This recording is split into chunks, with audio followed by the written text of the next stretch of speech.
Hey guys, we're back with another episode of Magic the Gathering Duels of the Planeswalkers 2015. Are you ready, Nick, for some Magic of the Gathering? Wow, you started that like you're doing a bit of a Southern lilt thing, and then you ended up in that. Yeah, it got real weird, real fast. That tends to happen when I intro the Magic series. I thought you I've were gonna noticed. go like low theater mode, and then it was like all the way up. Yeah, I thought I was too, and then it went into a different direction. Uh, Sometimes that happens. Can't deny the, fever for the flavor, as they say. And the desire for big booty. Yeah, I mean, you can't quell that. It just lives within all of us, somewhere deep, dark, down a hole. Deep Booty dark hole. down a hole. Deep dark down a hole. I said a deep dark down a hole. Oh, Deep fuck. dark down a hole. All right, well, I guess gonna, I'm mulligan to 5 then, or 6 then. I'm gonna keep a really trolly hand, Nick. I don't and care. I hope it works out for me. I'm And gonna if it keep doesn't- arugula. Oh, dude, I like arugula. Actually, I don't know if I like arugula. I don't know what arugula tastes like. Although, you know what I made today, Nick? You made a hot dog with a mango chutney. Well, yes, the mango chutney was on the side as a dip for the premiere thing that I made, which is the first time I ever made this, was double fried French fries. See, I didn't want to spoil the big reveal, so I let you have that one. That's the big one. I made a double fried French fries, and let me tell you, they are bomb. BAF or just bomb? No, they're bomb AF for sure. All right, you gotta include the AF or they're Yeah, not that's gonna a good know. point. Yeah, that's true. You'd be like, well, I was gonna make those double fried fries, but Rob said they're just bomb, so Yeah, that's Fuck an it. excellent point. But yeah, no. Austin's all right, by the way, audience. No, he's dead. He's all right. He just got really He's- addicted to FTL all of a sudden. Dead, all right. Yeah. Yeah, he did. But, yeah, no, double fried French fries. You ever make French fries, Nick? Oh, I've taken them out of bags and reheated them in the oven. Yeah, I've done that for sure. You never made homemade French fries? It's actually really easy to make. You cut up the potato, right, and then fry them. I don't have like a deep fryer though. You don't need a deep fryer.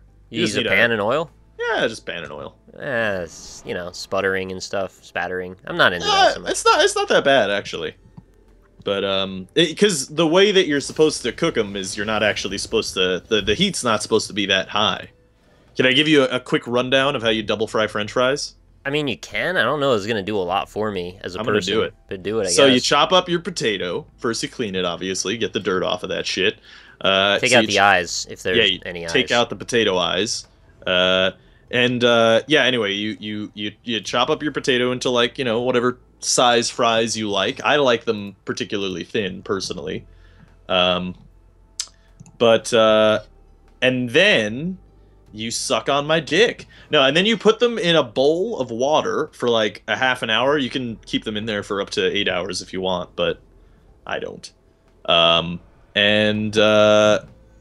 yeah, you keep them in the bowl for half an hour to get the starch out of them so that they can get crispier. Then you go on a lower heat oil, like 275 to 325, and you blanch them. So you don't cook them until they get like crispy and brown, because if you do that, then they just kind of get soggy and gross. So you just blanch them, take them out, dry them off, let them chill. So you cool them like on a windowsill or something, or you can even put them in a fridge if you want. And you only cook them for like a couple of minutes so that the potato inside is cooked. Once the potato inside is in fact cooked, however, what you do is then you refry them at a higher temperature, and then the bombness happens. I like those Orida potato things where there's like the fluffy mashed potato inside. Can you make me those? Yeah, that's the kind of that's what happens when you make a double fried French fry. All right. Do they automatically look like smiley faces, or is that like? Yeah, you got to make them like smiley faces. Oh, that's shitty. Yeah, it's a bit unfortunate. What's the catch to this whole thing here? Oh, you'll see.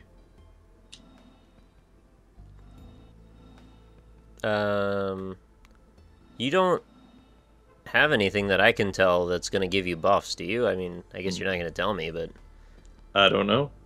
Fuck it, let's just take the damage. Who cares? Yeah. But yeah. And then you get a really crispy, delicious French fry, and it's awesome. Sounds awful. It's so good, dude. It's the first time I ever double fried the French fries. I've always heard about them because that's how like the best, like, you know, Five Guys, they have good French fries. They double fry them. They seemed okay. I never You was like that Five Guys impressed. fries? I mean, they're all right, but I didn't go crazy for them. They're good. It's a chopped up fresh potato double fried. That's all it is. I get it. With salt.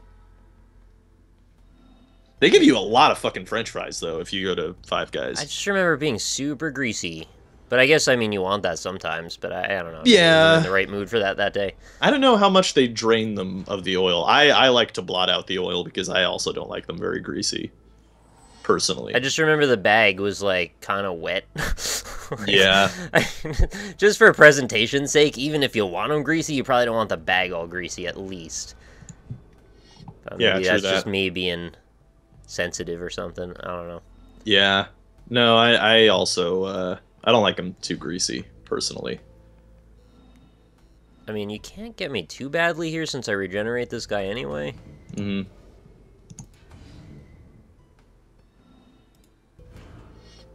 I don't know what just happened. You made a lot of cards shoot out. Oh, you get first strike. So you just don't do damage and you keep your creature. Yes. So I basically just baited out that. Sorta. Yeah, basically. But I still get to do the damage that I wanted to deal, so. And I don't take any downside from it. You don't do the 3 to me. No, I don't do the 3, but I keep my creature, and I also do the extra 2 damage from Gutter Snipe, so I really am only missing out on 1 damage. Oh. Forgot about the extra from the Gutter Snipe. Yeah. Alright. Let's start doing these then. You're gonna tribute my hunger. Why are you gonna do that? Ah, it's just the way it is. Want to do that, Dad? Do. Did a dilf do? Dilf. That's a dad I'd like to fuck? Mm-hmm. You got it. That's exactly what that is. Wanna fuck that dad. Do. Sometimes you want to fuck your dad, you know? I don't like Nothing wrong saying with any of that out loud. There's probably something wrong with it. It's against the law in most states. I think all states, actually. You're in good hands. Yeah, well, when you're with your dad, maybe not. With Allstate. You're in illegal hands. You're in a League of Legends. Yeah, you could be in a League of Legends. Dude, how come you can't play as Snoop Dogg in Dota yet? Because right now, LOL is winning. I know. I heard about that. What's their counter move? Do they have, like, I don't know, Gary Busey or something's gonna be in Dota too? I know that,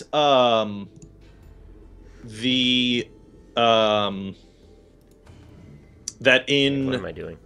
In whatchamacallit, in Heroes of New Earth, they have a, I forget, I think it's a Snoop Dogg announcer. And actually, Snoop did say that he wanted to do an announcer pack for Dota, so that might be a thing. Alright, that doesn't mean I can play as him. That's true. It's just not as good. Did they make him just... I don't actually know what is that. I've heard about this, like... I don't know. It might even just be a mod. I just thought it was hilarious that there was an article that's like, is there a skin for a hero, or is he just a hero or a champion or whatever? I hope he's just a champion. That would be pretty cool if they actually made him his own champion. That'd be pretty funny. He's kind of his own champion on a day-to-day basis, so I don't see the problem in it. That's a good point.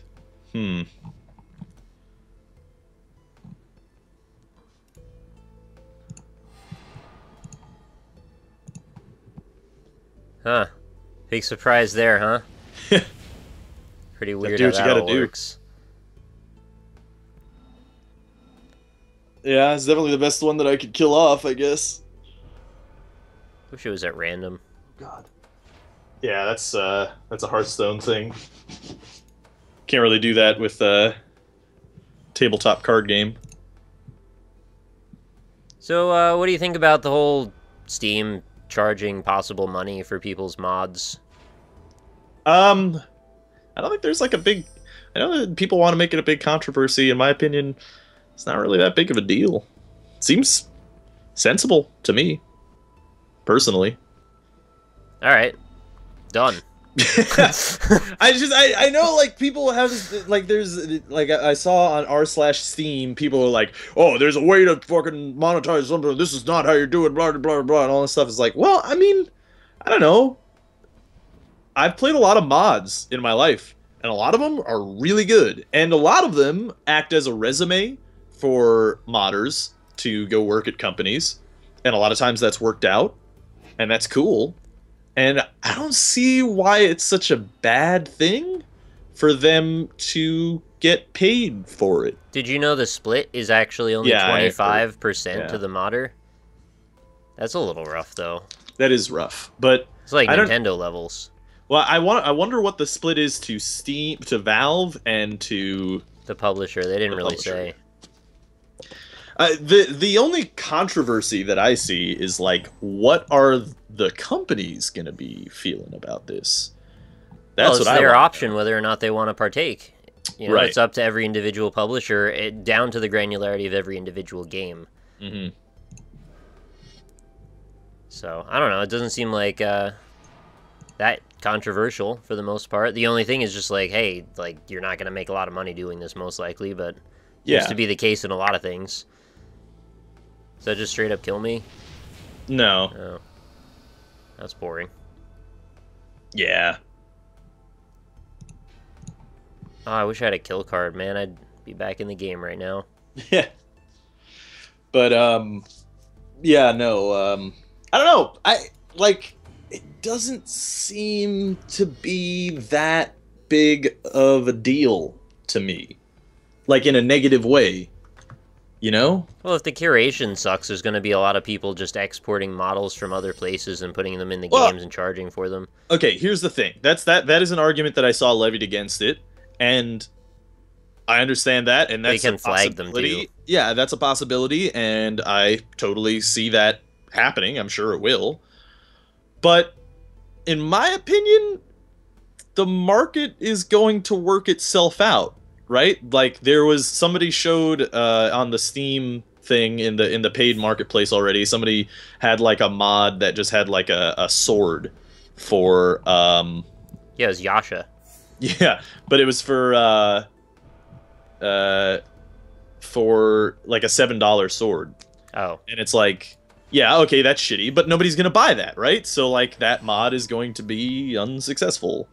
You know, like well, people buy hats a lot on TF2. Yeah, well, no, hats are one thing, but, I mean... Swords and hats are different? Or, here's the other thing. If it does... by the way, I have lethal, Nick. If it does... What? If it... Sorry. If it does sell, then who cares? It's sold. Like, right? Like... You know? Like, sure, you don't have to buy it. Like, it's an optional thing for you if you want to. Or you don't, you know? Like, whatever. It's just an option. And more options so that these guys who are working really hard making these mods can potentially get paid. Like, if they feel their mod is cool enough to put it behind a paywall and they think that's going to be financially beneficial to them, I don't see why that's such a bad thing. Well, if you're being cynical and you're just looking at the whole picture and you're saying, hey, this is just really a blatant move from these big companies to just cash in on a bunch of free DLC they could have charged for, essentially, then there's that. Yeah, but that's not the case, because they're not making them. The community's making them, and the community. No, I know, but they're taking most of the take from it.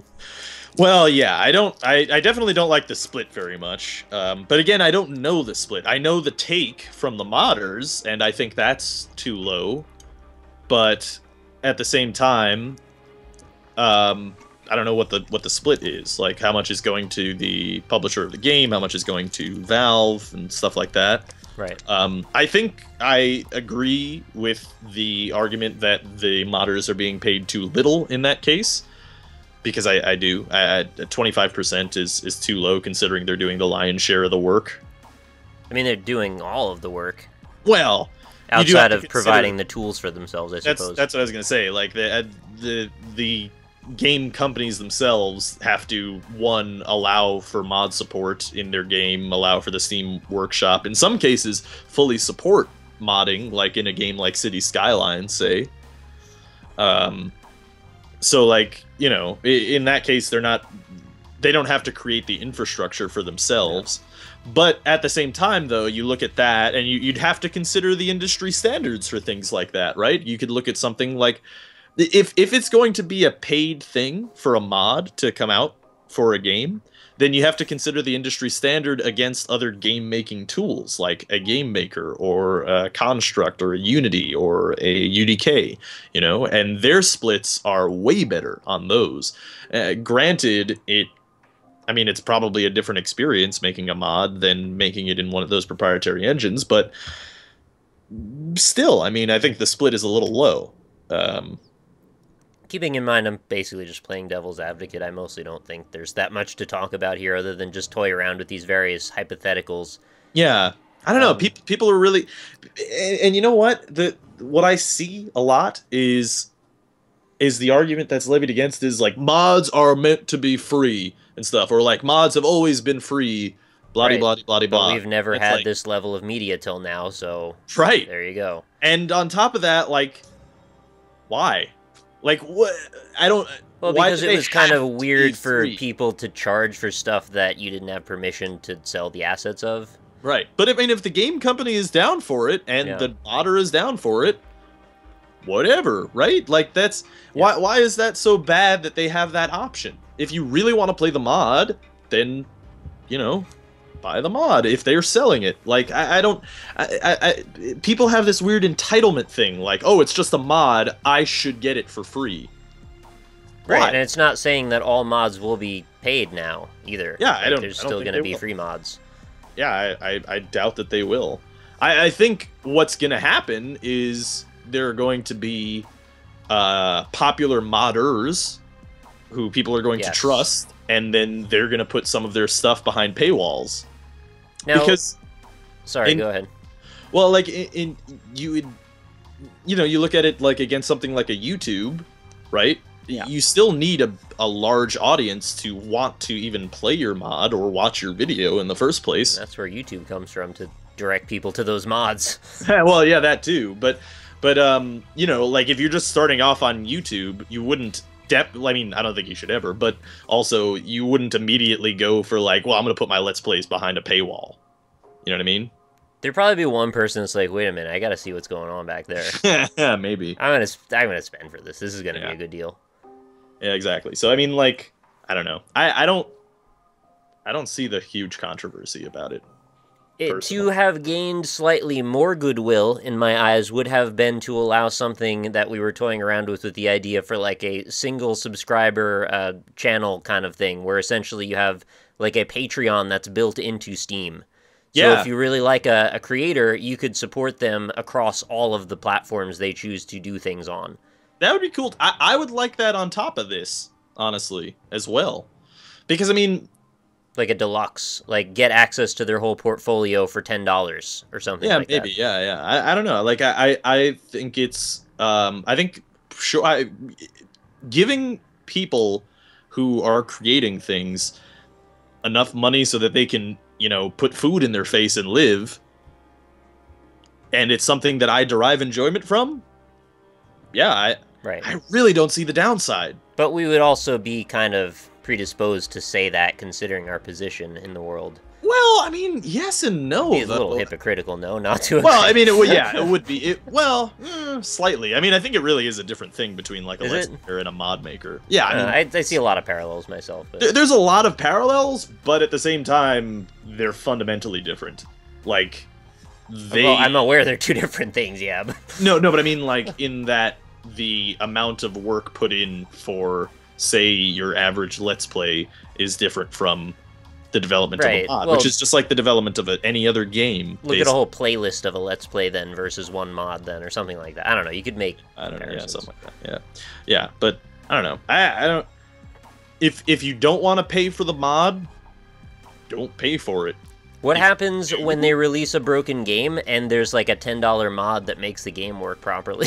That one, that's like a weird one too, right? Where it's like, Like, what if the guy who made like DS Fix, That's exactly what I was thinking. Yeah. right? Like, it's like, oh, From Software just didn't bother to do it or Yeah. couldn't do They it. just shit themselves, and this guy fixed it all. Yeah. But he wants $10, so the game costs $10 more. I would be more mad at From than him because it's like, hey, Right. he did the job that they should have done in the first place. And then they're gonna take 25% of it anyway. Right. Or however much. I mean, Oh, I don't that's know what the cut ugly. is, right? That is a bit frustrating, right? When it's like a mod that's like a quality of life improvement fix rather than like a conversion Yeah. or something. And these come out constantly now. I mean, Watch Dogs Yeah. had one. I'm sure GTA 5 will have them soon. GTA 4 had 1,000 of them. Well, yeah, GTA 5 is probably going to have the ENB, which is like just like better lighting and general. Right, because we can't kill our freaking GPUs enough yet. Yeah, yeah. Really. But I can't wait to see it, honestly. I just wish I had a better one. I'm sure I'm excited for any graphical mods for GTA 5 because right now my beast computer can run everything and it is awesome. It's nice having. No, the advanced, though, you gotta turn the long shadows all the way up. Oh, I did. I turned everything Oh, on fuck the off. highest for everything, and it's great. Dude, TV had two 980s and it was still not totally perfect. Really? Well, SOI has a lot of issues, though. Well, this one's designed for it for once. Oh, really? Yeah. Well, apparently not if TV's having trouble with it. I don't know. Their claim is that it, yeah. I mean, I run the game at a perfect 60 with all of the settings at the highest levels. Oh, I think the only thing I have off... 144. 144 what? FPS. I think you wanted to go to that next, the Ultra HD. Oh, Maybe okay. I'm wrong on that, but I thought it was over 100 that he wanted. Okay. Yeah, no, I don't know. I'm sitting at the solid 60 all the time. Like even on it doesn't chug even when there's a lot of things on the screen or explosions or anything like that. So it's nice. I'm like so into the GoPro version of that game where you're just like fucking riding dirt bikes around in first person mode. First person, yeah. Just as fast as you can down I a only hill play through in a first street. person. I like it a lot. It's fucking visceral. Like some of the kills when you have that Euphoria physics engine of how people die and seeing that in first person is like kind of sickening sometimes. Like stabbing someone with a knife in first person is fucked. Like it's like a disturbing experience. But then there's weird shit that takes you out of it, like when this lady was walking her dog and they walked up a slight incline and the dog fell like a foot and just straight up died. That's It just hear, "Arr!" And it was like, oh fuck, really? It died from that? That's ridiculous. That's pretty good. And then there was the one where the dude was trying to like chase me into a pool, but he didn't understand how edges work, so he like walked into the air over the pool for a minute and then turned around. Oh my god, like a Yosemite Sam. Yeah, like he just realized he was treading water in the air and then just turned around and didn't anymore. That's pretty good. Yeah. So yeah, it's not perfect, but it's way better than anything I've ever seen before, aside from those cool. two things. Yeah, no, it's cool. I mean, GTA 5 is a lot of fun. I'm very much enjoying that game. Doesn't it feel like the big step up we've been wanting for a long time in terms of like overall presentation? I don't know if I would go that far. No, but like if you're gonna say something's next gen, whatever the fuck that means, like I would say that's pretty next gen. Yeah. It's not 360 gen at least. Although, like at the same time, though, like it doesn't look that much better than say something like a, Far Cry. Right, but it's the presentation. Like the whole first person thing and the whole way everything interacts feels really solid. Yeah, it's nice. It's definitely nice. I definitely agree. And it's the scope, nice. too, because, like, in Far Cry, I mean, it's a first-person shooter. GTA is a lot of things. Yeah, that's true. And knowing that's all right there with no loading at all, really. Yeah, that's nice. That is really nice that you could just go fuck around and do whatever and not have to worry about a loading screen or anything like that. I mean, those GTA games, man, they know how to do open world. I mean, they did kind of almost pioneer the concept in the way that it is regarded in the modern sense. And, they just fill everything with stuff. A lot of shitty open worlds don't do that. Yeah. I'm still waiting for the simulation of it where you don't have to commit crimes and you can just live out a life in that environment. I want that so much. That'd be pretty cool. Although I'm gonna backpedal a little bit on what I just said. Okay. Not exactly. because sometimes filling a huge open world with stuff that isn't really stuff is also really good. Like, for instance, another Rockstar game, Red Dead Redemption. There are huge expanses in that world that don't have anything that's particularly interactive, but there's like a bunch of beautiful landscapes and stuff, and Yeah. you get that sort of old Western vibe of like treading across the countryside and stuff, and that's cool. Like that is stuff in its own way, you know? It is. I felt like with that game, and I fucking loved that game. Like, I would Yeah. fucking kill to get that on PC. I Oh, still want yeah, to me play it too. again so badly. But I really think they needed to balance a little bit away from the filling up all space, even in that game. Because I thought that there were far too many instances where you'd think you were basically alone, and like you step off your horse, is like 5 coyotes and 3 snakes attack you at the same time. Yeah, no, that is true. Yeah, it is filled with wildlife. I mean, there are places in deserts where there's just nothing, just at all. Also, make the skinning like after I see the Oh skinning yeah, animation once, I've seen it I'm a good. hundred Like, fucking thousand yeah, times. Yeah. I don't need to go through the whole like 5 to 10 second cutscene every time I want to skin something. It just makes me not want to skin anything. Especially when it's so central to the gameplay that you need to do it constantly. Yeah, yeah, yeah. Agreed. Oh man, if they made another Red Dead Redemption or a Slight Red Dead missteps, game, I though. That guess. game was so close to, like, nearly perfect to me. Yeah, it really was. I mean, yeah, that game was fucking great. Like, I would give that a 98 out of 100 if I had to. I mean, you know, so few games tackle like the Wild West theme, and when they do, they usually do it poorly. Right. But fucking Red Dead Redemption just But you nail know on why the we head. love that game? It was half ambience and half the character. Like, you love Yeah, that oh, character. yeah, yeah. John Marston is great, and what's cool about it is especially in that game you get to kind of, you know, play him however you want to play him, because there's a bunch of like random Right. events that happen throughout the world and stuff, and there's like a small modicum of choice that you have. Right? And then the undead invasion sometimes. Yeah, That'll that come dude, out. that is one of the best expansions to a game ever. Was that Oh, DLC? man. That was so good. Like, did you play through that whole thing? I have it, but I don't think I ever actually played it because I always Oh, wanted to dude. 100% the game, so I wanted to wait until I did that, and I just never 100%ed it. I came pretty close, though. I think I got like 90 something. Dude, you should have played it. It is awesome. Like, Yeah. you can actually, in the wild, the 4 horses of the Horsemen of the Apocalypse are in the wild, and you can wrangle them and Yeah, that ride doesn't them. surprise me. Yeah, it's fucking sweet, and they all have different powers too. All right. It's cool. It was real good. That was really awesome. So, like, And- the team that made the port of GTA 5, or made GTA 5 on PC, I should say, please just go Go back. do it Yeah. again with that. We would like it quite a bit. Ugh, God, yeah, I would love that. Or just the new Red Dead game. I'm fine with that too. You can make a new Red Dead game. I mean, if it's easier for you, just make the first one again. I'd be fine with it. I would be really too. want to play through the whole thing a second time. I wouldn't mind. Me too. I only played through it once, and I played it a long time ago now, and I I have. can't remember if I thought it was long or not. It was. I mean, you know, the really in reality, the Red Dead game was pretty much GTA with horses and, you know, cowboy Yeah. guns and stuff. And really though, like, those games are long.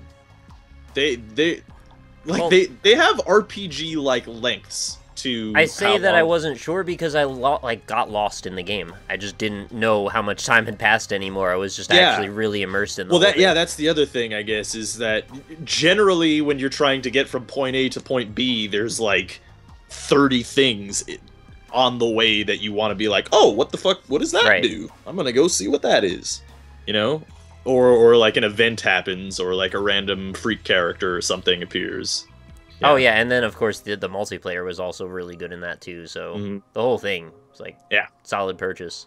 Red Dead Redemption, man. That was What year is it? 2015. Oh, you should still buy Red Dead Redemption if you haven't played it to this day. absolutely it. Like, nothing is lost on the age at all. Like, it's a great game still. It hasn't stopped being a great game. You lose some with age, with like if you try to go back to play like GTA 3, I don't know Yeah, if I I think would it's finally time that suggest. GTA 3 is not quite as exciting anymore. Yeah, I don't think people would have a great time going back and playing that. And as Well, much as I loved Vice City, maybe not. San Andreas, however, maybe. If you never played San Andreas, it's a definite maybe. it has the biggest scope, I think, of any It GTA that I've ever does. seen. It's That massive. and that's why I say that is because you get 3 cities in that game And like a and like a ton of huge countryside and a wilderness. desert. It's Yeah. huge. That's an enormous game. And you can do like some awesome shit in it. Like you can fly 747s from one city to the other and it doesn't happen instantly. Like it's a big map. Like it takes a while Yeah. even in the 747.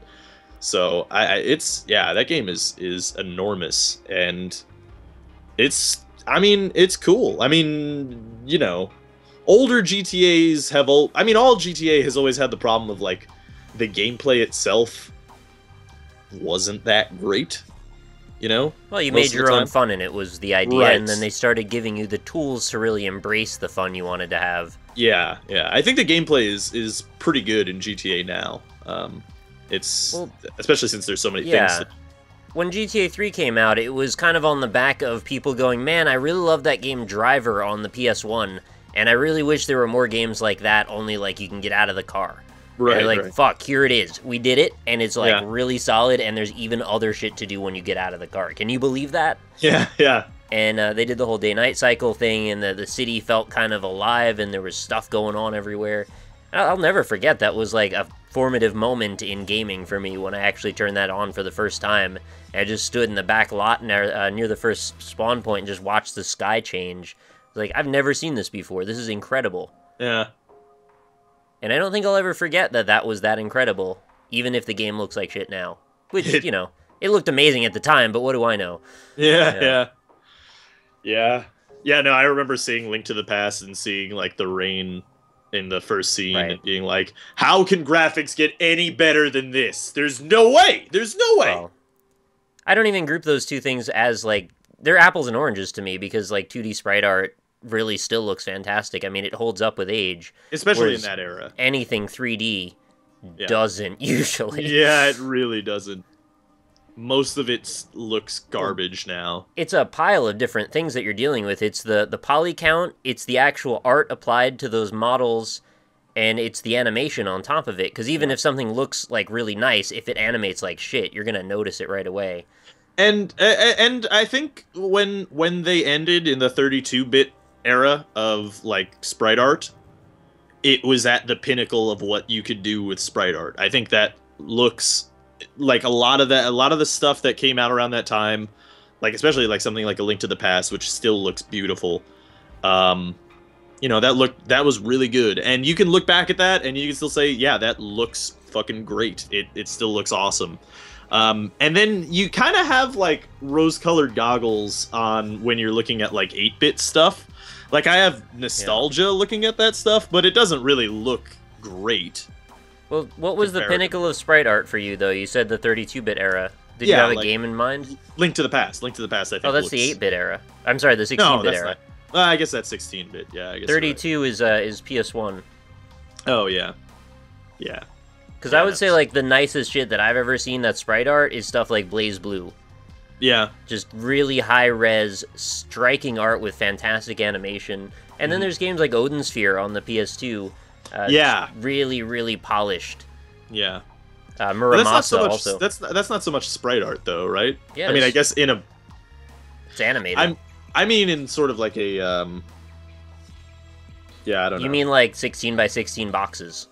I mean, yeah, sort of. Like it, Nah, it's all sprites. Kind of see it is. Yeah, but I mean, technically, Super Meat Boy is sprite art as well. Yeah, I mean, not technically. It literally is. It just no, is. I know, but I'm just saying, like, I don't know. When I say sprite art, I guess I don't mean what I actually mean, or what it actually means. I mean, where you can kind of still see the pixels. Oh, individually. Okay, well, yeah, that's just a different thing. Yeah, but no. But then you look at the early 3D stuff, and the early 3D stuff looks like trash, and that's just because, it was early. It was like the beginnings of them even trying it at all.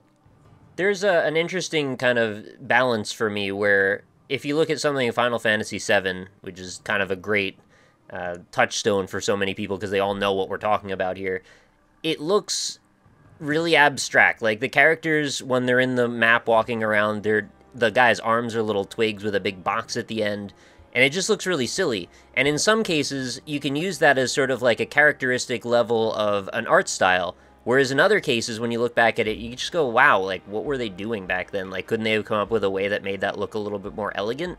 So for me, I feel like Final Fantasy VII falls on the wrong side of that. But I think a lot of people really don't see it that way. What do you think? I think it is a... I think if you're trying to make a game that is going to stand the test of time, it is a mistake to go for photorealism in every case. Because technology... Well, no, but I'm... Well, no. They went for, like, really. pseudo-realism. But they did, like, the pseudo-realism, like, we're gonna make it look like... fictional realism. Pre-anime type cel-shaded... We mean naturalism every time we're saying realism, by the way. But yeah, basically, yeah.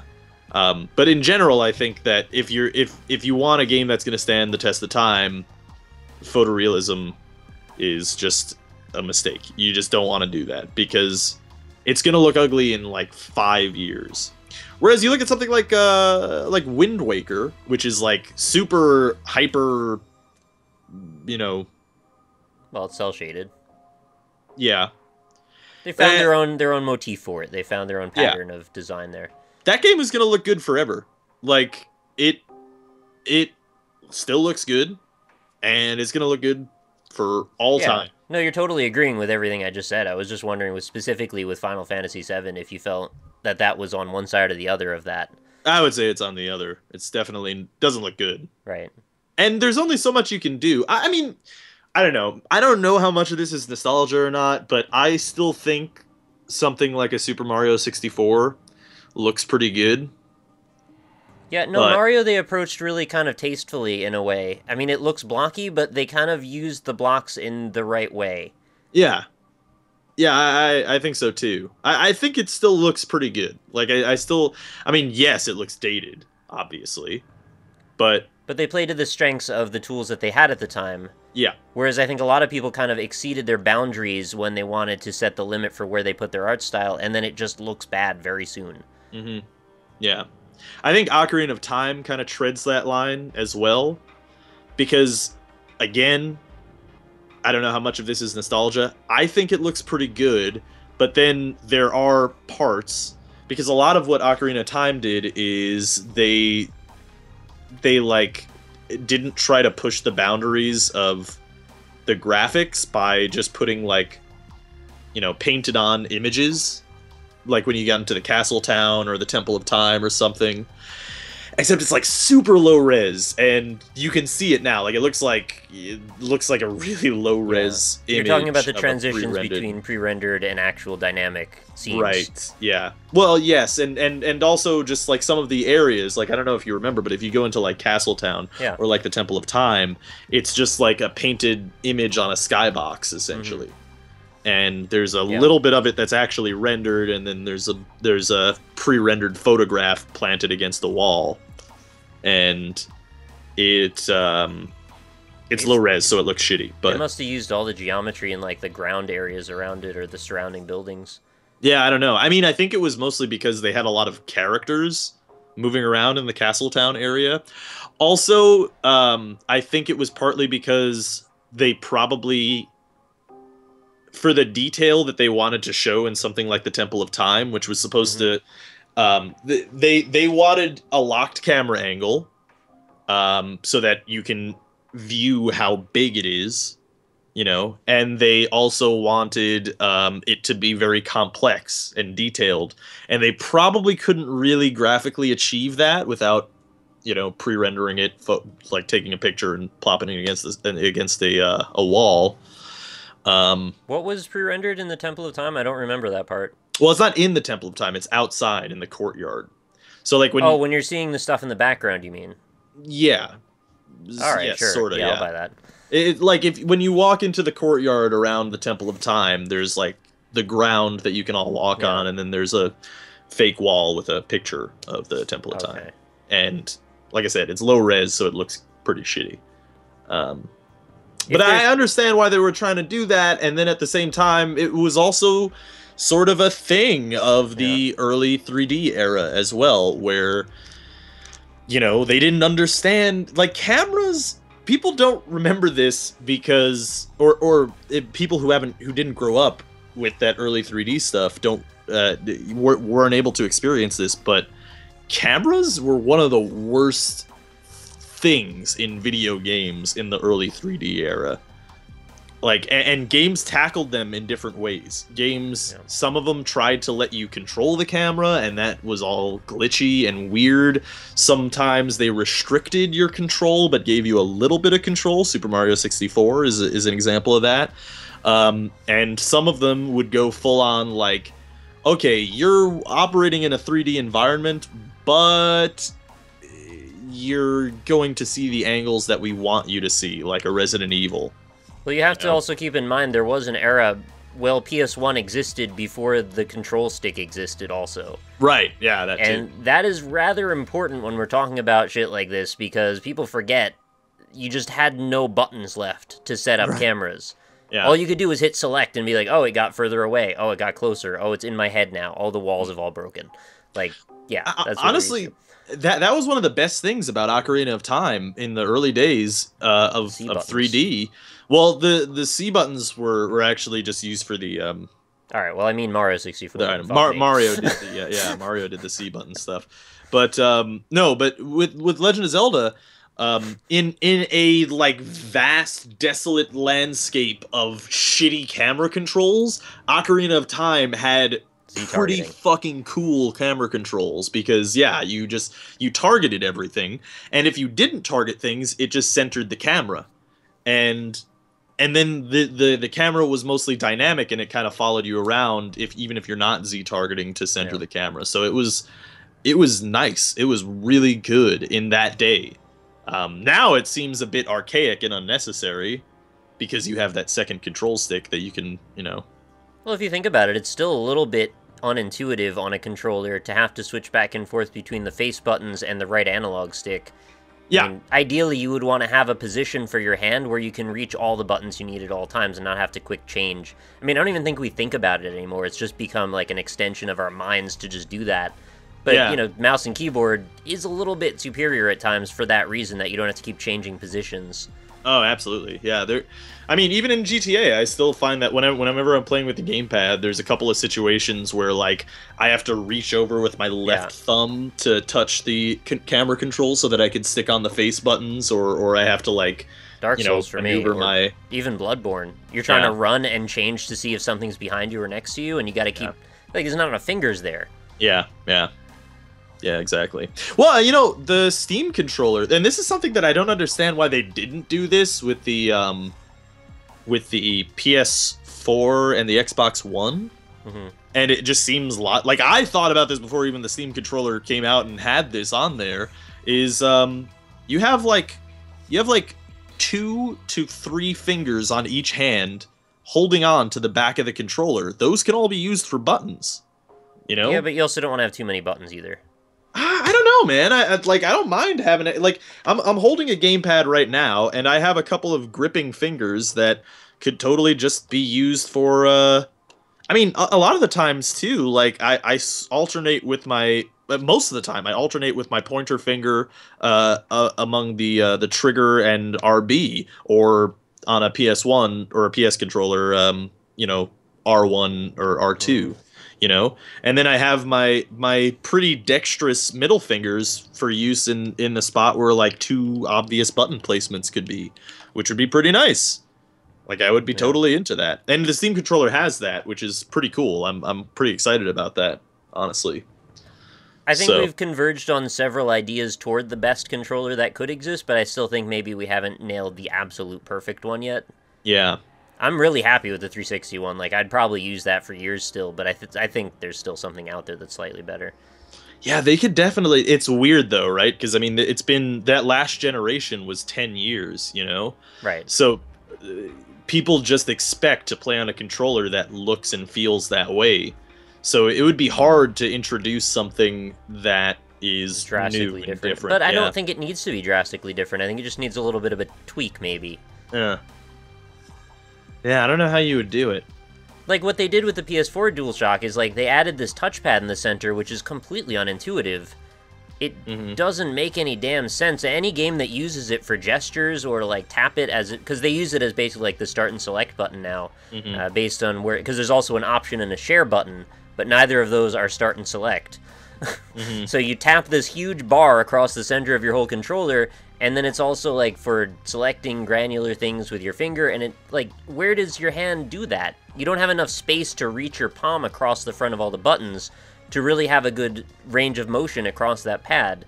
So it doesn't feel natural to me, and every game that employs it, I feel like I wish they didn't.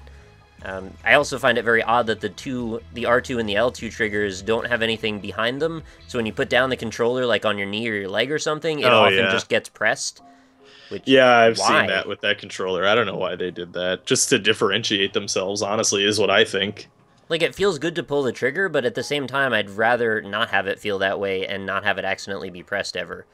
I mean, even with the last generation, when I'd put it down on my bed sometimes when I'm watching Netflix, and of course they fucking mapped it to those buttons, so it just fast forwards. Like, could you really, like, not do that? Because then I have to watch a bunch of commercials and then go back and watch the commercials again to get back to the beginning. Right, yeah. I mean, rather on Hulu, not on Netflix. They don't have commercials on Netflix. Oh, dude, he's totally right. Sorry, I'm also reading comments while listening to you and trying to No, you're just emphatically agreeing with my ideas about controller ergonomics. I agree. No, I do. I do agree with you, though, for real. Like, it's shitty. Like, it's stupid. And then we've got the Wii U tablet, which is like... Ugh, don't even. Come on. I don't want...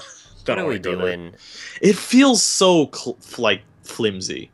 It really feels like it was made from shitty... I mean, like, when I hold an Xbox controller, it doesn't feel like it's gonna fall apart, you know? It feels like there's thick plastic there that is hard, and I could fucking huck it against the wall, and it'll be fine. Probably don't do that, but I mean, I probably can't do that, but it feels like I could. I don't recommend it. With the Wii U gamepad, it feels like if I like touch, like if a feather drops on it, it'll explode. Also, the touchscreen just feels so like a toy. Garbage. Yeah, it does. It feels like one of those what is it, the Leapfrog books? Yeah, exactly. And you know why? Yeah. It's because it would have been too fucking expensive for it not to have felt like a toy. So maybe at that point you go, does this make sense? Do we really want to do this? We're gonna make a subpar part? Oh, fuck. I understand. I mean, the applications are pretty cool, but I mean, remember, Dreamcast already tried, and look what happened to them. Well, that seems like a bit of a stretch, though.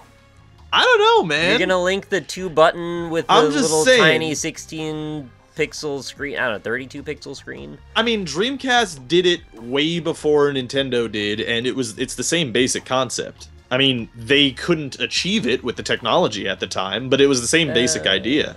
No, it isn't the same. It's because you couldn't control it when it was in your controller. It was just a screen to show you options. It's only when you took it out of the controller that it had buttons that were accessible. Right, yeah, but I mean, I'm sure they would have allowed you to control it if they had the technology to do that at the time. Right. Well, I think it's amazing they even went forward with that damn idea, considering how limited things were back then. Yeah, I know. But it just didn't make sense. It wasn't that helpful, and I mean, I like the idea of being able to manage my memory card, like, on the go, but at the same time, who needs to do that, really? Right. Well, and at the same time, like the Wii U gamepad, in theory, is like, oh, okay, I can see how that would be pretty cool. I mean, like, taking away the HUD from the screen so that games are more immersive. Yeah. And then you've got to look down, which is the opposite of immersive. Exactly. That's the other thing, that it's just like, well, yeah, okay, then you have that problem, so it doesn't really solve the previous problem. It makes it worse. It does make it look pretty to anybody watching, but you playing, it feels like you're reading an instruction manual or something. And then on top of that, it's kind of uncomfortable. I really like when they tell you look at your tablet on the screen. And it feels, like I said, it feels flimsy. It does. It feels like you said, it feels like a toy. And it's uncomfortable, and I don't like it. But, you know. Whenever I start up my Wii U, I'm like, I really wish I just could not have to look at my tablet at all. Can I just use my Pro Controller exclusively? Why can't we do that? Anyway, what's this comment you were on about? I'm gonna read some of these comments here. Do it. Dare you? I double dare you. It's so refreshing to hear you talk about things that you know if a movie ends up being bad, you'll admit it. Thanks for being so honest. What are you excited for? Thank you. I just wanted to read a compliment first to start off, but that's nice. But for real though, like I especially with movies, I think I'm well vetted enough in film that I can judge when a trailer, through a trailer, whether a movie is going to be bad. I really think you can't judge whether a movie is going to be good from a trailer.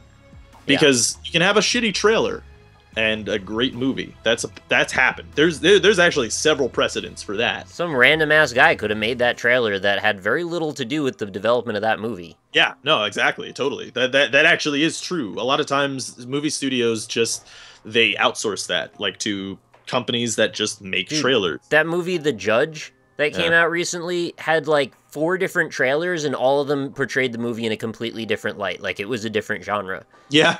I was like, what the fuck is this movie? Yeah. That's the other thing, is some of these trailers, like Edge of Tomorrow. Edge of Tomorrow is so weird. Is that the Tom Cruise one? Yes. Okay. And see how that's, like, confusing to you? And that's not your fault. That's a whole jumble of sci-fi that I just don't remember which person it is. It's really unfortunate, because that movie was actually pretty good. Like, that was a pretty decent sci-fi movie that has come out recently. But the way they marketed it is they fucked everything up. Firstly, they changed the name of the movie, like, halfway through the post-production process. And then they changed how they marketed the trailers. So, like, it started off with one tone, and then it changed to a different one later on, and it just confused people. It was like, what is this movie? What kind of movie is this? Was that the one where he kept dying and coming back, or was that a different movie? No, that's it, yeah. Okay. Yeah, it's a Groundhog Day action film, sci-fi. Because when I saw it one time, I was like, hey, this looks like an action movie. Another time, they tried to make it like a psychological thriller or something. Yeah, no, they did that with that, and they really super crazy fucked it up. And there's a good example. Like, they fucked up the trailers and the marketing for that movie, but that movie's pretty good. But yeah, so no, and yeah, to your point though, yeah, I really, I will give movies a chance to surprise me, because it happens. Yeah, I mean, fairly frequently, honestly, to me, where I think a movie looks like, I don't like the premise, trailer kind of sucked, you know, it's whatever, and then I watch it and it's like, wow, that's really good, I like that a lot, you know? Or conversely, it's like, oh, that looks really good, I can't wait to watch that, oh, it actually sucks. And I'm not the kind of man that gets too attached to my initial idea of a thing and having to fiercely defend it to, you know, defend my purchase or whatever. So, except for my shitty Logitech G930 headphones. It's actually really interesting that we spent so much time talking about trailers, because honestly, that's like what we're in the business of doing these days with games. Like, we just are always speculating about, is this thing we just watched the trailer for going to be a piece of shit? Right, yeah. And then we start to disseminate it and break it apart and see what we can figure out based on what they've given us as little, like, a breadcrumb trail. Games are even more clouded in that shit, that there's, like, possible. It's impossible. Before the episode, me and Rob were breaking apart some Battlefield, Star Wars Battlefront, rather, footage to try and see if it was pre-rendered or if it was in-game. Yeah. So, yeah, we do that on the regular, apparently. Yeah, no, totally. Okay, someone else said that I was hot in my film school video. There you go. We need a magic tournament of shame. That's not gonna happen, but I wish it could. Never gonna happen. Oh, and this is the one that I gasped at earlier in this episode. Okay. Is I was totally wrong. There was an AT-AT on Endor. I totally forgot. That's right. I mean, it didn't. I don't think it appeared in the battle.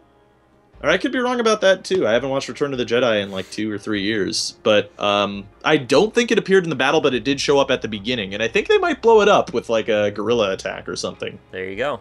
They used a bunch of gorillas on it. Someone knows more about Star Wars than you. I'm fucking surprised. Yeah. That was a joke. No. That's easy to tell. It's not. It's hard to learn. Finish and learn space. I really like the conversation we had today about the art stuff, because it was the one very rare intersection between your background in film school and my background in art. Yeah. Sorry, whether it's created and then there's alternative regarding the Jedi, which in turn, look at they. Are we going to talk about Star Wars for the rest of this? Duckwork is talking about how important Jar Jar Binks was in the original Oh, trilogy. get out of here. And while, yes, no, I agree with you, he did do all of those things, and that's why they're shitty. Because he's a shitty character. Well, from our perspective, again, they weren't designing the movie with us as the demographic in mind. Yeah. I don't think. Which is why that character even made any damn sense for them to even include, right? I mean, yeah. That's what they were doing. Jar Jar worked for the High Council. How you want to take the meaning of high is up to you. That's good.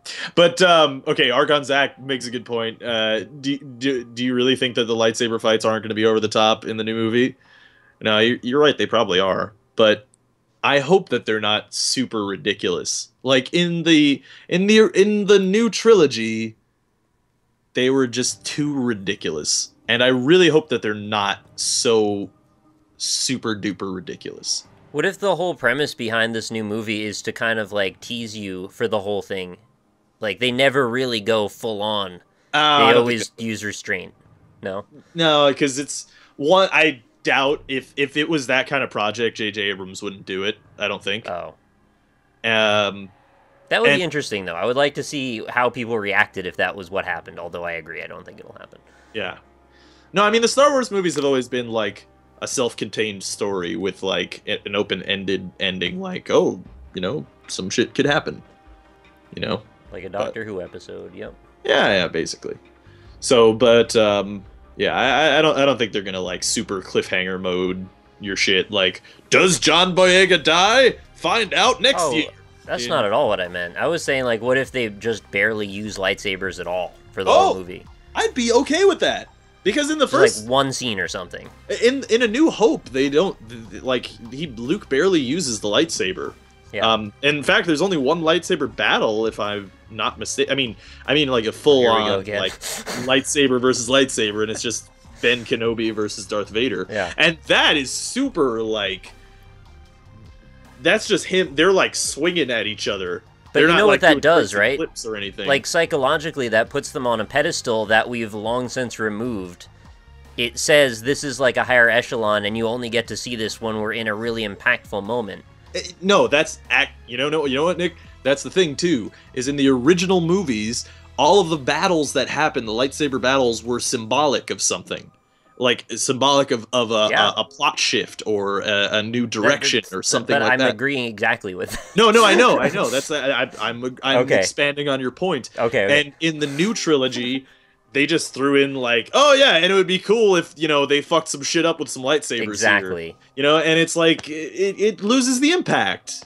They took the approach of a bunch of people playing freaking Jedi Outcast, and they're like, dude, it would be awesome if we just cut up this dude's walls with a bunch of lightsabers. Yeah, exactly. Like, save that for the game. Let us have our fun. Exactly. Like, I'd rather see, like, a person who's, like, disciplined in lightsaber combat, show restraint, and is in, like, a fierce combat with another lightsaber duelist. And then I can imagine what it would be like if I had a lightsaber and I would just cut up some shitty dude's car who, like, you know, cut me off or something.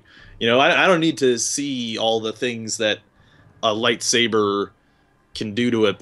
You know, I don't. It does the whole thing a disservice when there's a robot with like 5 of them just winging them around. Like, come on, show them more respect. These people are supposed to be venerated heroes in their own right. For real though, like let them defend themselves. Showing all of those lightsabers all the time, all it did was it sort of demeaned the lightsaber as a weapon. It made it look like candy. Yeah, exactly. Like, everybody's got a fucking lightsaber in this universe, and, like, everybody knows how to do some crazy, wild shit with it. Whereas in the original trilogy, it's like, you know, like, 5 dudes could wield a lightsaber effectively, and it wasn't, and like I said, it wasn't like dropping an A-bomb on people. It was like a duel, like a gentlemanly duel between 2 combatants. It wasn't a super massive, badass killing machine. You know, it demonstrated that they misunderstood the weight of the lightsaber in the first place. They assumed that the power from the lightsaber came from the actual thing, but it comes from the person that wields it. Yeah. Oh, totally. And in the original trilogy, they show that, too, because Han uses the lightsaber, I think on more than one occasion. But, like, only Luke and, like, Darth Vader and Ben Kenobi can, like, wield it. and do shit with it. Even Luke in the original movie in A New Hope, he's shitty at using a lightsaber. Yeah. They just imagine when they got all these people together that since they hold lightsabers, we would assume that they are powerful. But you have to demonstrate to us that they're powerful before they're allowed to wield the lightsaber. They had it backwards. Yeah. That's my take on it. And for them to misunderstand their own fucking movie like that just is embarrassing. Yeah. Caspian Crawdad makes some good points on the fatality, the simple fatalities thing. And while I agree with his points, I still disagree with the game design perspective. What are his points? His points are like, they don't affect me, I won't buy them. And then another long thing about, like, if you beat me, you better perform a fatality and a bunch of stuff like that. But yeah, no, yeah, that's true. They don't affect me, and I'm not going to buy them if I play Mortal Kombat 10 at all. But it feels disingenuous to me as in their game design philosophy of making the game more simple and then offering people to buy simplicity. I don't think it's a game design philosophy. I think it's a monetization philosophy, really, more than anything. Yeah. Which trumps game design in their minds, as far as I can tell, which is just sad. Yeah. You know, just show more respect to your product. You made something that, by most accounts, seems to be pretty good. Yeah. So just, you know, take some pride in that. Yeah. Don't water it down. Yeah. First part is it? Before you go on, sorry. Yeah. The first character of DLC is going to be Jason Voorhees, and the last character, I believe, is going to be Predator. So you'll be able to fight Predator against Jason Voorhees in Mortal Kombat X. That's pretty cool, actually. I don't know if you're cynical about it, because I'm into that. That's I wasn't expecting you to be into that, honestly. Yeah, no, that's fair. I kind of thought you would laugh at it and then go fuck that, but all right. I mean, it's pretty funny, but also, like, I don't hold a great deal of reverence for the lore of Mortal Kombat. Who does, though? I mean, that's what I mean. Does, so, but, like, come on, really? Who cares, really? That's what I mean. That's why it's like, okay, that's pretty cool. But I also don't want it to just be this weird mashup of a whole bunch of properties. I want it to at least be internally consistent, although you're going to say you don't need to buy it. I hear you. They could have substituted it with 2 other characters in the Mortal Kombat universe, or made up 2 new ones, which they made several in this game. I was okay with that. I mean, that too. I mean, yeah, that's true as well. But I don't know. I think it's pretty cool that you could play as Spider-Man in Tony Hawk Pro Skater 2. And I think it's pretty cool that you could play as, like, Link in Soul Calibur 3. Oh, that always bugged the shit out of me. Yeah. I had the Xbox version. It was Soul Calibur 2, by the way. Oh, was it 2? Yeah, because it was, you got Link, Heihachi, or Spawn. I had the Xbox version that had Spawn. Okay, yeah. Who I thought was the most badass out of the 3, to be honest. Yeah, he's pretty cool. Pretty amazed that they made Link happen in that, by the way. Yeah, yeah. Yeah, no, I mean, I don't know. You know what, I guess I'm also not super into fighting games or the community, so I have sort of a lesser opinion on them, I guess, or their integrity. I'm into fighting games. I'm super not into the community. Yeah, that's fair. I had, like, nothing but bad experiences with that. Yeah. No, I mean, I think that's pretty cool. I don't know. I'd like to see some Predator fatalities, him pulling out your spine and stuff. Anyway. And I'm reading your comments now. And also, thank you, commenters on my side. There were quite a few more comments today. I like it. There's inconsistencies thrown out the window all the time. Ah, that's true. Yeah, actually, you know what? I heard you guys talking about the Superman versus Batman thing on the NLSS. Yeah, I think I was going to bring it up again, and then I forgot to. Yeah, no. Here's what I'm going to say. Y'all is focusing on the wrong aspect of things. Batman versus Superman doesn't necessarily mean that Batman has to win by beating up Superman physically. Yeah, there's 2 options. He beats him up physically, or he gets the kryptonite. No. See, that's the thing. Oh. See, with the kryptonite, you're focusing on the physical, like him physically beating Superman. He doesn't need to do that to win. You mean he demoralizes Superman? No, not even that. If Batman wants to achieve a goal, he will achieve that goal. And if that means he has to go through Superman physically, then he'll find a way to do that. But he doesn't have to do that. And this is why I brought up The Dark Knight Returns. Okay. Is that's not necessarily what needs to happen. But Superman's like a one-dimensional character, so there's not a lot of reasoning with him. If he wants something to die, he kills it. Right, but he doesn't. All right. Well, you don't need to spoil whatever it is you're trying to not spoil. I know. And you know, when I mentioned this in the chat, Ryan also said like, don't pull the. You need to read the comics to do it. But really though. Then we said because we just want to veil our own ignorance and just keep on going being idiots. That's what we said. Well, yes, yeah, that's true. Yeah, but I mean, also it's just the I don't know. It's the I suggest that what's going to happen in Batman vs. Superman, because of all the other likenesses to Dark Knight Returns, is they're going to do something similar to what happens in Dark Knight Returns in Batman vs. Superman. And in that way, it doesn't need to be Batman punching Superman down till he passes out. That doesn't need to happen. Okay. Necessarily. For him to beat Superman. That's what I think a lot of people focus on when they hear that initial argument is like, okay, if you put like Batman against Superman in like a, you know, an MMA cage and said go at it, yeah, Superman would melt Batman's brain in like a second. So, you know, whatever. But that's not necessarily what it has Well, the problem is I don't know what Superman's motivation even is or why he's pissed at Batman. Well, yeah, I mean that's something I'm sure that the movie will hopefully if his gripe is I really, really hate Bruce Wayne and I'm gonna just destroy him, like that removes a lot of other options about negotiating through this problem.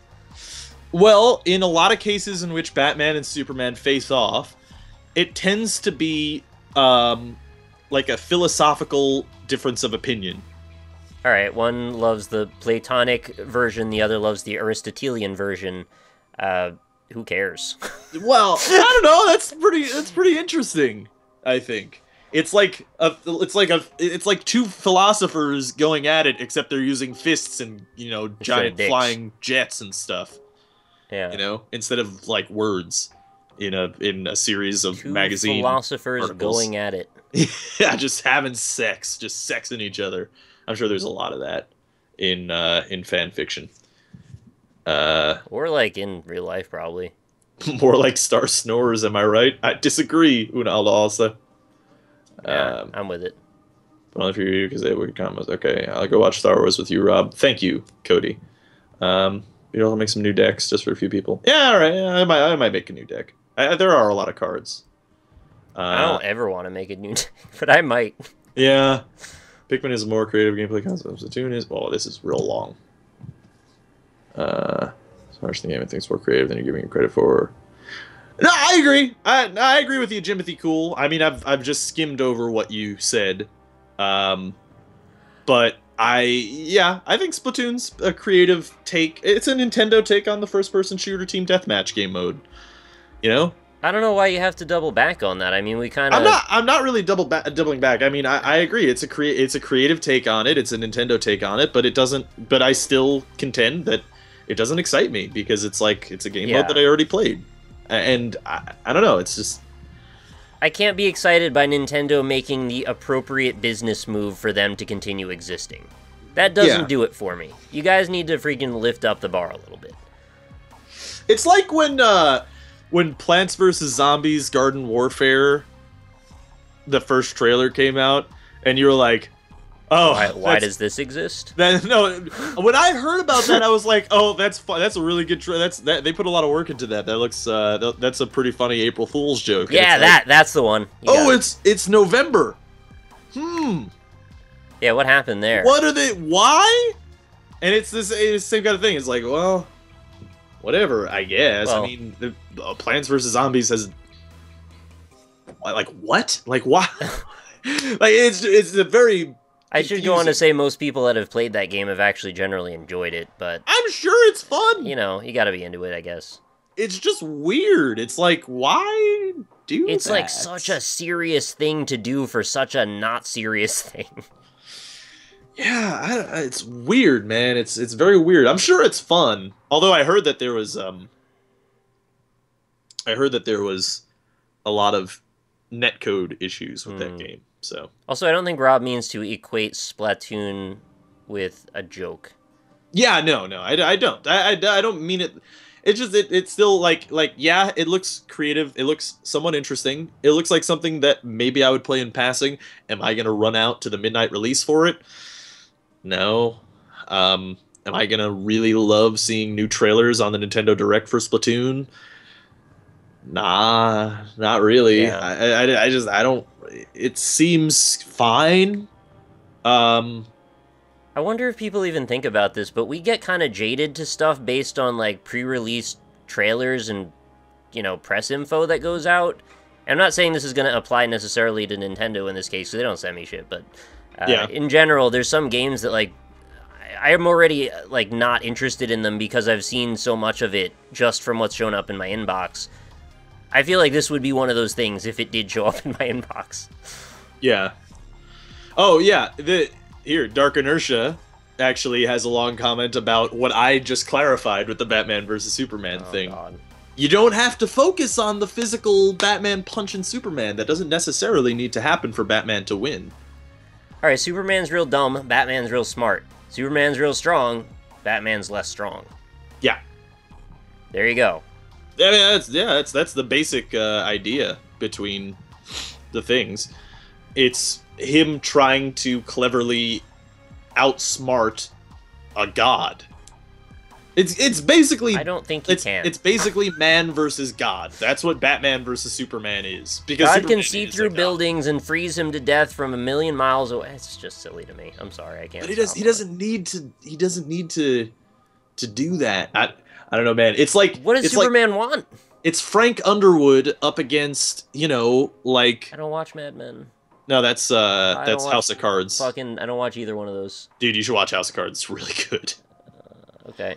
We're trapped in tradition. Bob's Actually, Burgers. they kept a simple saber really interesting. I know. Trapped in tradition is okay. Yeah, We're talking about lightsabers again. lightsabers. Yeah, like I was wearing my Wonder Woman movie. Oh yeah, that would be cool.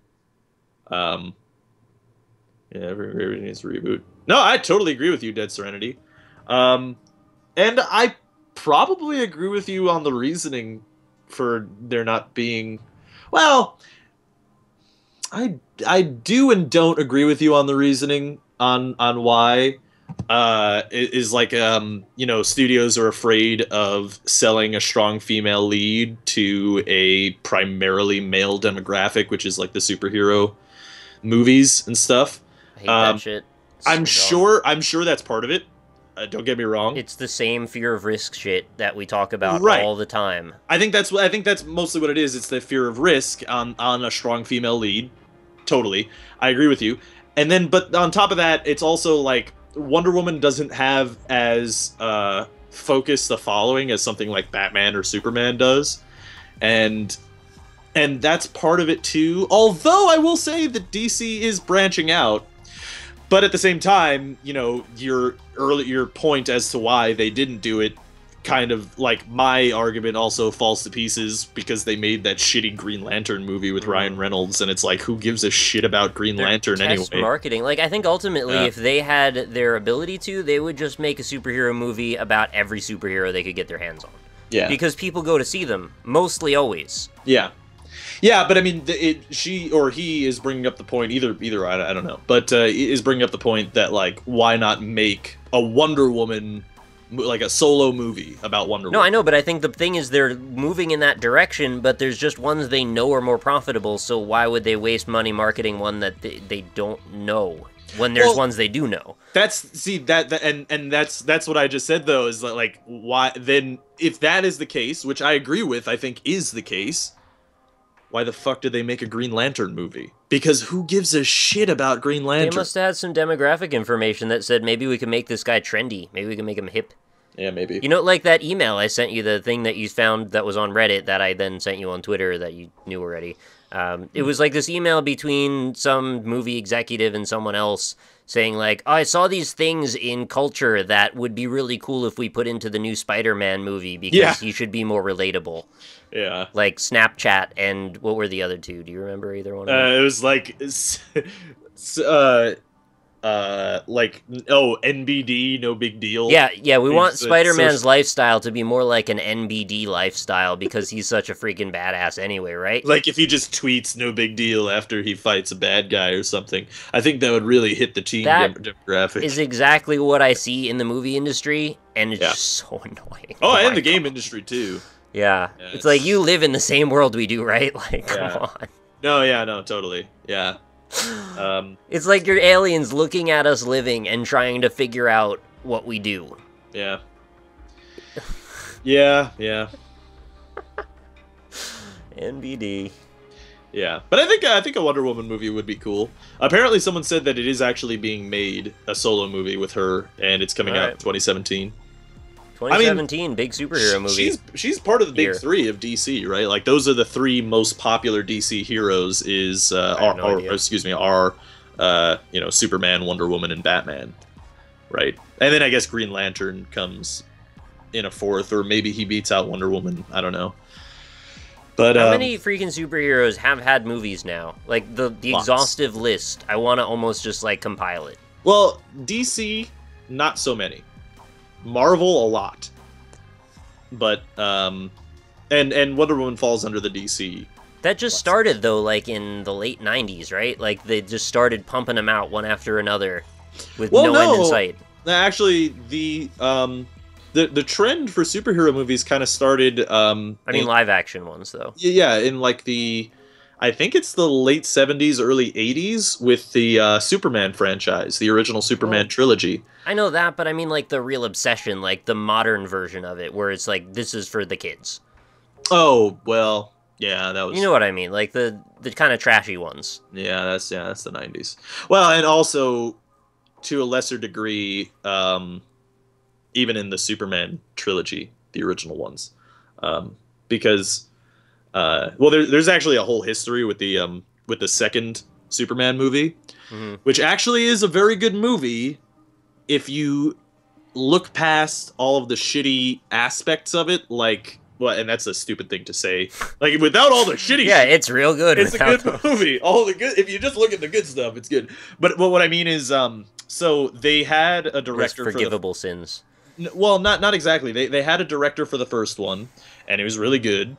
But he did not like the studios. He did not work well with the studios, the moneymakers. He was more of like a Christopher Nolan type, where he wanted a relatable character and a believable story, not just, penny pinching and, fan service for the kids and to sell more tickets, which is what the studios wanted. He wanted a story that was good, and it happened to be about a superhero named Superman. And in the second movie, that came to a head because he made most of the movie, and then eventually the studio, like, they wanted to add in, like, a bunch of, like, cross-promotion marketing shit, like Superman eating like a bag of Cheetos or something, shit like that, and he was just not having it. And eventually he just walked off. He said, I'm done, and he didn't do it. And then after that, when they got the new director, who was a little bit more of the studio's whipping boy, that's when you got scenes like Superman tearing off the sign on his chest and wrapping it around his opponents. Yeah, I still don't understand how the hell that happened. And then, like, the scenes between him fighting General Zod in the city turned into, when General Zod puffed up his chest and blew Superman across the way in the city. They added in a shot of a man getting his ice cream fucking splatted on his face, and it's like, well, you could have added like to be campy though. No, well, no, that's the other director did. Because that's what the studios wanted, because that would sell more, you could put it in trailers, and you could sell it to kids. Yeah, there's your little beat when you put the trailer, and you're like, oh, look, it's funny, too. Yeah, guy gets ice cream on his face, ha-ha, like, world is about to end from this evil villain, and only Superman can stop it, but also humor. We could frame it any way we want. And there's also some farts, like some people fart sometimes, isn't that funny? And then, they make the boing sound and when Oh, things fall on. that's a Yeah. good sound though. Yeah, exactly. So that was sort of the issue with the original Superman, and then of course the third one is garbage because it wasn't the original director. I forget the name of the director right now, but I was thinking though, as I went through the years from like, well, I was born in '85, and there's always been superhero movies, but they didn't really come into their own until like the first X-Men movie, I think. Right, that's when they really started this era of it's all about superhero movies, and we're gonna make so many. Because like, there's been Batman movies, even Batman and Robin, which was kind of shitty, but like, it was just kind of silly fun. yeah. And they've experimented with different tones with Batman, and then eventually they landed on the one that we're at now, which is so gritty and like, I'm Batman. Yeah. Well, it was, you know what it was, is you had years and years of studios trying to sell you superheroes instead of studios respecting the property. You could look at like 1980s Tim Burton's Batman, or 1989, excuse me, Batman Returns. No, just Batman. Just Batman. It's just called Batman, with Michael Keaton as Batman. Okay. And Jack Nicholson as the Joker. Like, people hailed that as like, okay, this is the first good superhero movie. Where I don't like it very much, because at the same, I know that Tim Burton doesn't respect the property, and there are a couple things in it that are just like I think Batman kills people in it at some points. Oh, does he really? Yeah, well, like, it's ambiguous. I don't remember.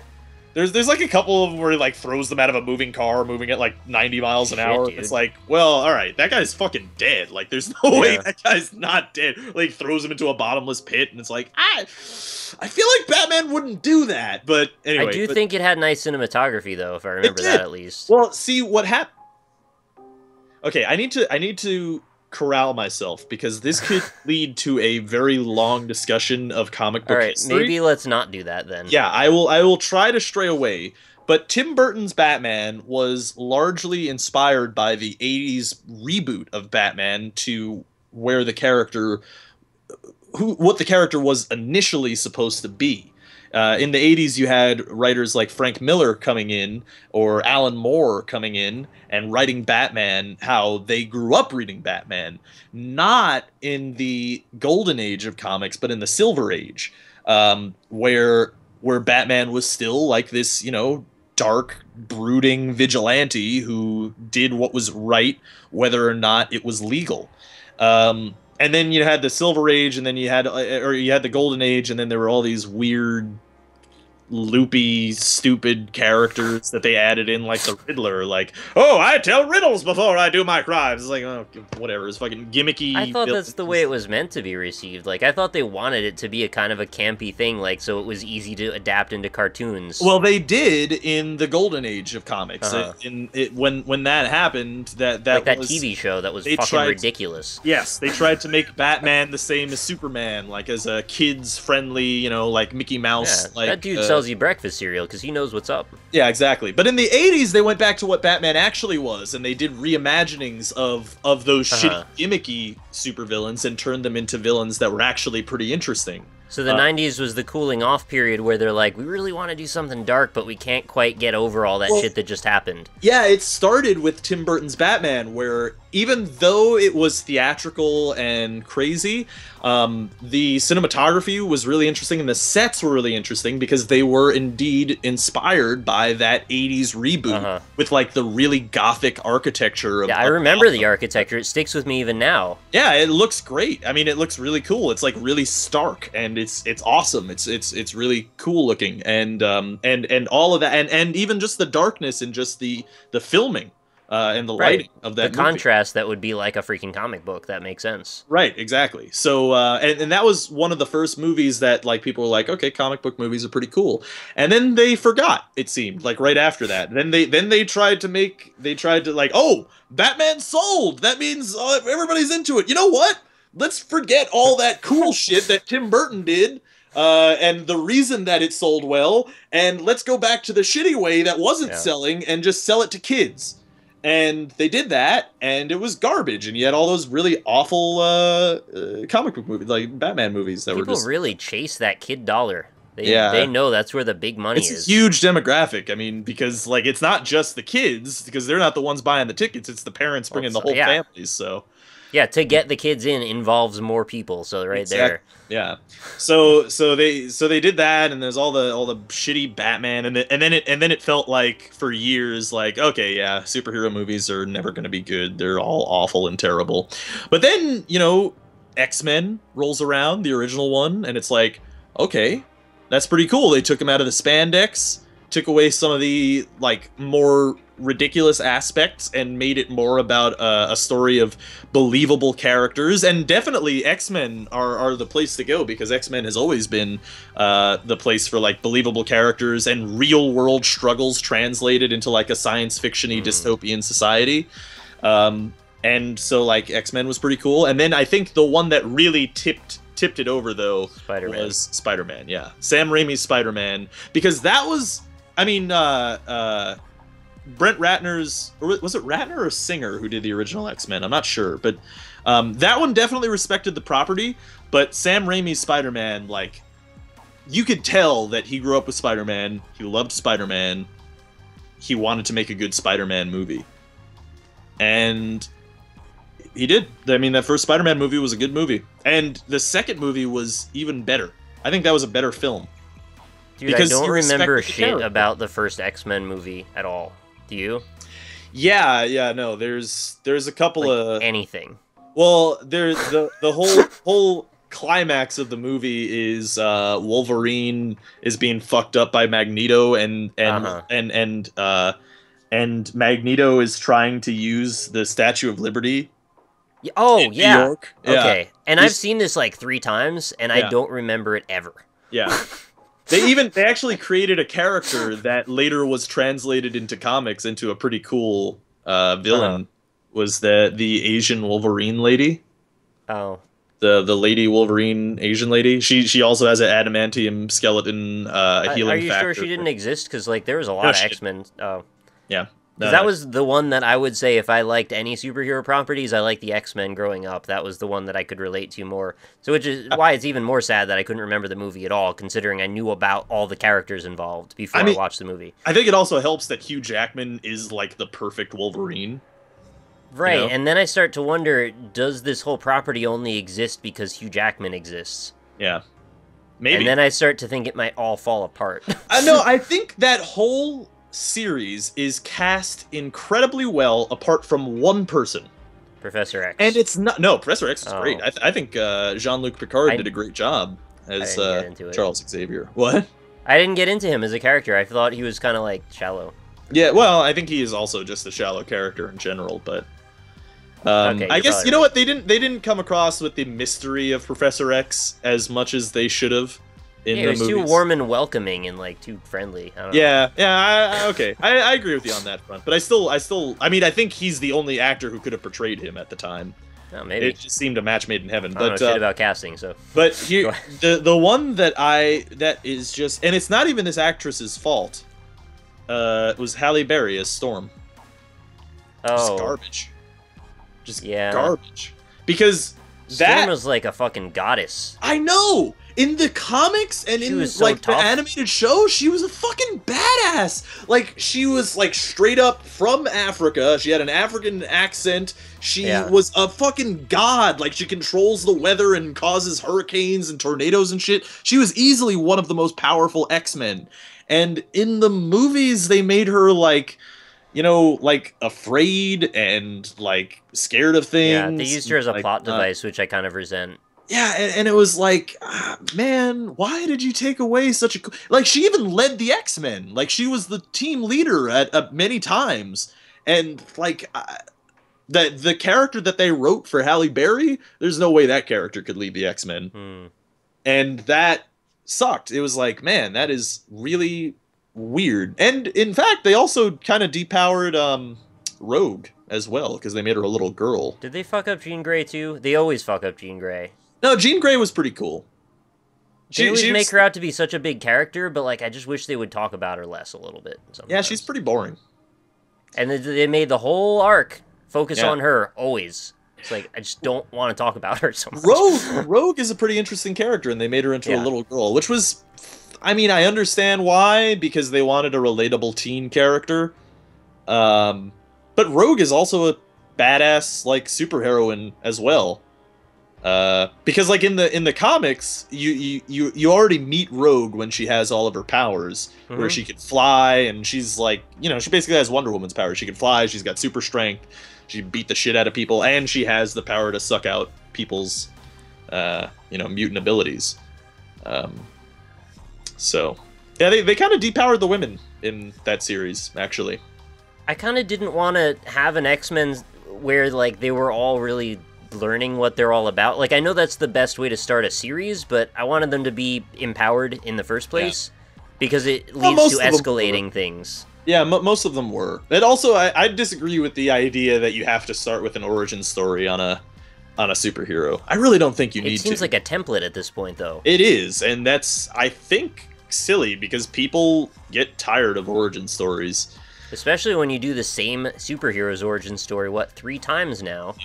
Yeah. Well, Spider-Man's gonna have a new franchise soon. That's what I'm referring to, yeah. Yeah, and they're probably going to do another origin story for him. I thought it was confirmed they were. Ugh. It's like, why? Like, everybody knows the story of the origin story of Spider-Man. I just want to see him be a badass. Like, you don't need to. You know what? Here's a good in Bob Kane's original Batman #1. You know how much origin story they had in that? No. 3 panels.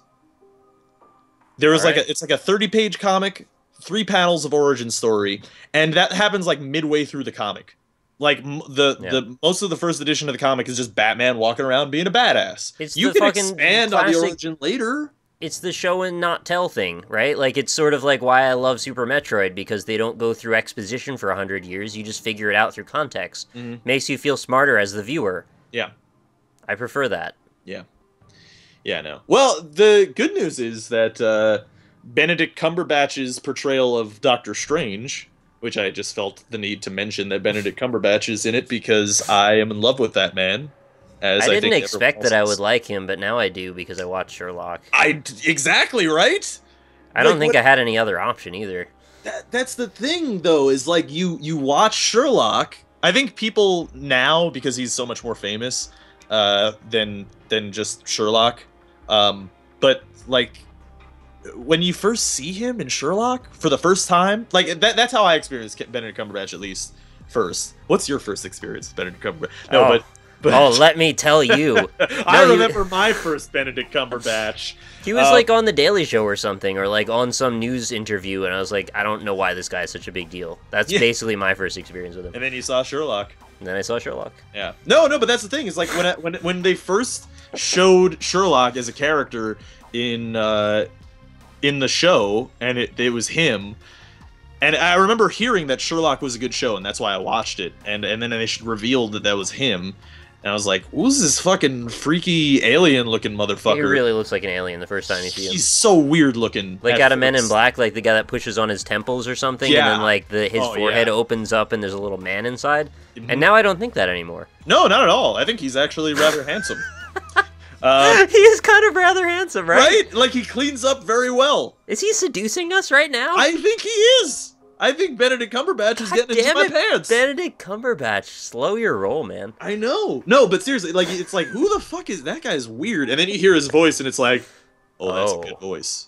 That is a good voice. There's something to this. Yeah, and then you, where are we going? See him doing that character, and it's like, okay, there is literally no one else they could have cast in that role. The words appear in the air because he can read them. Yeah. Okay. Right. Yeah.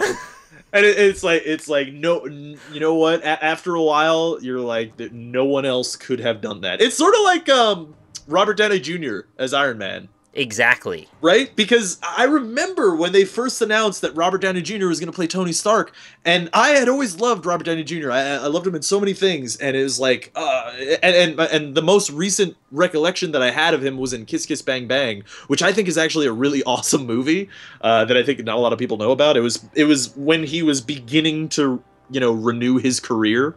Yeah. Did not work out so well with Val Kilmer, who played opposite him in that film. But anyway, so, and like they put Robert Downey Jr.'s cast as Iron Man, and it's just like, oh, I don't see that at all. And then you watch Iron Man, and it's like, I don't think any other person could have been cast as Iron Man. I think he's the only person who could have played Tony Stark Now, Hugh Jackman, you say he's the perfect Wolverine because he looks like him, and I guess he sounds... I don't think he actually sounds exactly like him, but, you know, whatever. He does the role fine. He fits it just fine. Yeah. But Tony Stark, I'd say 10 times better because his character is so fucking lovable. Like, you love to hate him, you hate to love him. Yeah. The men want to be him, you know, that whole thing. Yeah. Doctors hate him. Yeah, that's... 10 easy ways. 10 easy ways. Come, Tony Stark. Yeah, no, yeah, I totally agree. I couldn't want another superhero movie any more than from him. Yeah. He's perfect. He is the perfect Tony Stark. And in fact, the comics have changed to reflect his portrayal of Tony Stark. Fantastic. As they should, because it's better. It's good. I mean, it's basically the same, but I mean, but they... What an honor that must be. Yeah, no, totally. I acted so well, they changed it for me. they didn't... I maybe using a bit of hyperbole. They didn't change it super much. I mean, he's still fundamentally the same character, but, you know, they added some Tony Stark mannerisms from Robert Downey Jr.'s performance, and, you know, that's cool. He's just the perfect Tony Stark. And that, and also, what we initially started on this tangent talking about Benedict Cumberbatch because he's so dreamy. Oh, yeah. But, I love the way that you said, "Oh yeah." And that, well, I'm stroking my beard as I say that. Benedict Cumberbatch. Yeah. No, but so the Doctor Strange movie that he's in, is not going to be an origin story. Wow. So that's pretty cool. I'm pretty pumped about that. I don't know anything about Doctor Strange. He's actually really cool. Well, I've entered the phase of my life where I watch things that start with Doctor, so maybe it's time I learn. Yeah, Doctor Strange, man. He's cool. He's a wizard, actually. Yeah, no, I know the parody of him on the other show, the Venture Brothers, right? That's supposed to be Doctor Strange. Oh, really? Oh, no, I didn't know that.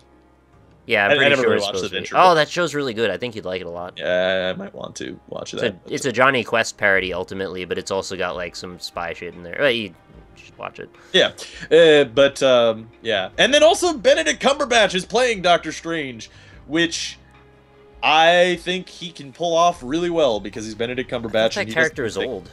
Huh?